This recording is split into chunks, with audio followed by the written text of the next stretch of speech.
Our next game takes us out to the great state of Texas in Lubbock, Texas, where the number 20 Colorado Buffaloes come into town to take on the Texas Tech Red Raiders. 4 p.m. kickoff on Fox, primetime game, pun intended once again. Colorado currently favored in this one by 3.5 points heading into Jones AT&T Stadium, which Rooster, we found out a few weeks ago, it is not owned or sponsored by Jerry Jones. So we got proven wrong in the comments, but hey, that's what the fans are for, right? They're there to provide us with more insightful information that we, boots on the ground on the East Coast, may not be able to get to in the Midwest. So thank you for that in the comments. Let's move right along. This is a big matchup for these two teams. Big matchup. And Texas Tech has been struggling. Colorado as a state is heating up. But Colorado Buffs, specifically with Dion Prime Time, they're just rolling, man. And they've proven everyone wrong. And I'll admit it. Rooster has admitted it. Brad has admitted it. We all thought these guys don't stand a chance. Now we head into this game on Saturday afternoon where we could be looking at the future Big 12 champion if they're able to come out on top in this game and move forward with their goals still in front. Brad, I'll turn it over to you. Thoughts on this game, and can Colorado steal one on the road, heading back to their hometown in Colorado to continue on their way to the Big 12 championship? Yeah, absolutely, Nate. And first off, you hit the nail on the head. Hats off to Dion, and what a job he's done this year. And I was a doubter. I thought Colorado could definitely be bowl eligible this year, but he has done a fantastic job sitting at number 20, 6-2, and definitely an inside track to make the Big 12 championship. Dion has done a great job. I think, for as much attention as he gets and that program gets, they have really, really made some big time improvements on both sides of the football. But guys, it helps when you have an unbelievable talent in Travis Hunter and an unbelievable talent in Shedeur Sanders. That Colorado offense is unbelievable. Hunter, Shepard, Wester, and Jimmy Horn, an unbelievable 1-4 punch there. Guys, I will say something that I think is going to eventually bite Colorado is the lack of the running game. Their leading rusher has only got 271 yards on the year. So I think Colorado is going to have to continue to show some balance as best they can. But they're right now they're living and dying by the passing game. Jumping over to Texas Tech, we've talked about Texas Tech several times here. I am just a huge fan of Joey McGuire, what he is doing. I really love their quarterback, Baron Morton, 19 touchdowns, 5 picks on the year. Guys, we talk about it every week. This is, once again, another fantastic quarterback showdown. The X factor, though, to me, is Taj Brooks. Guys, he's already got 1,000 yards on the year. He's physical at 230 pounds. He's been great, guys. Last week, and, of course, Texas Tech upset Iowa State on the road. He rushed for 122 yards and a touchdown. I think he's the X factor. Texas Tech has got a very formidable running game, but when you add in, Texas Tech has a very formidable passing game, but when you add in this guy, it takes it to a whole different dimension. So I know I'm going to make some Colorado fans mad with this, but I'm taking the Red Raiders in an upset. This one is in Lubbock. This one's in Lubbock. That place is going to be explosive, and I think Texas Tech being more balanced is going to make the difference in this one. Give me the Red Raiders.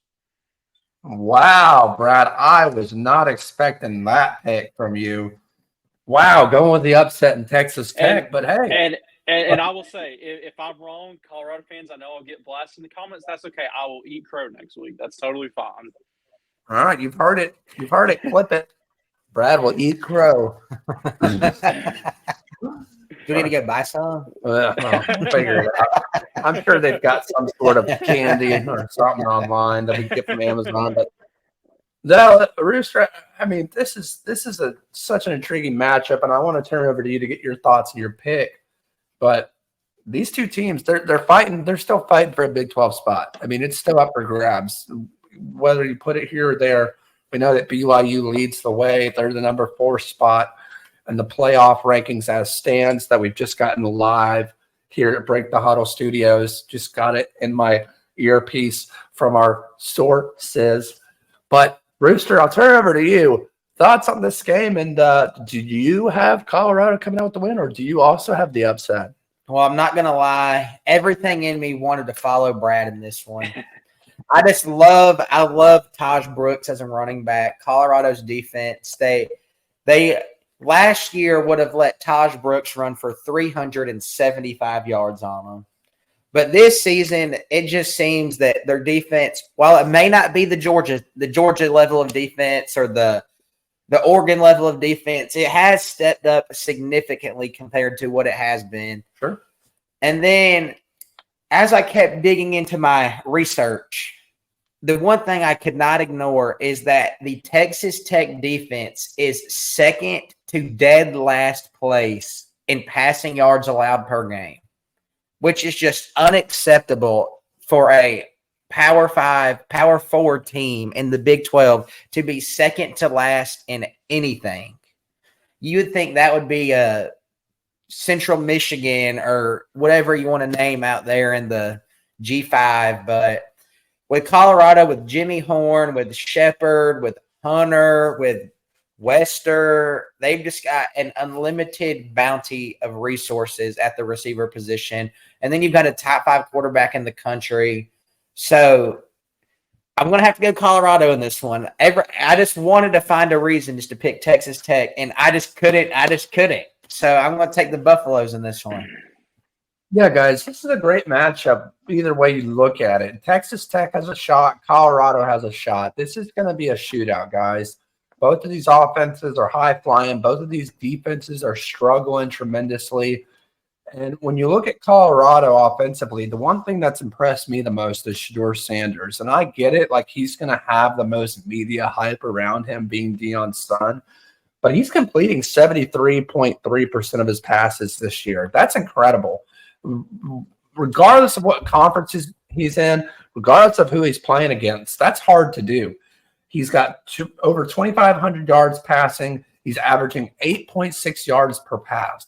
You know what that tells me, Rooster? You know what that tells me, Brad? That tells me that offensive line is stepping it up. That tells me that he's getting more time in the pocket, and even if he's not, he's able to adjust, read the play correctly, get out, and make something happen, which is something that he's struggled with. Now, am I saying that the offensive line is as good as Oregon's, as good as some of these teams in the SEC, as good as Ohio State? Probably not. But we cannot let go of the fact that he's completing 73% of his passes. That's so hard to do. To Brad's point, I think Texas Tech has the home field advantage in this one. I think that's maybe why Colorado isn't favored by more. And to Rooster's point, the passing defense has been atrocious for Texas Tech. And if they can't get Shedeur on the ground, it's going to be a long afternoon/night, depending on when the game ends, for the Texas Tech Red Raiders. In the end, I'm going to take the Colorado Buffs. I just think they have the more dominant offense in this one. And I think Shedeur and that high-flying offense is they're just going to be able to make a few more plays than the Texas Tech Red Raiders. But it's going to be a close one either way. It's a toss-up in Lubbock, Texas. Let us know down in the comments who you think is going to come out on top in this Big 12 key matchup come Saturday afternoon between Texas Tech and Colorado.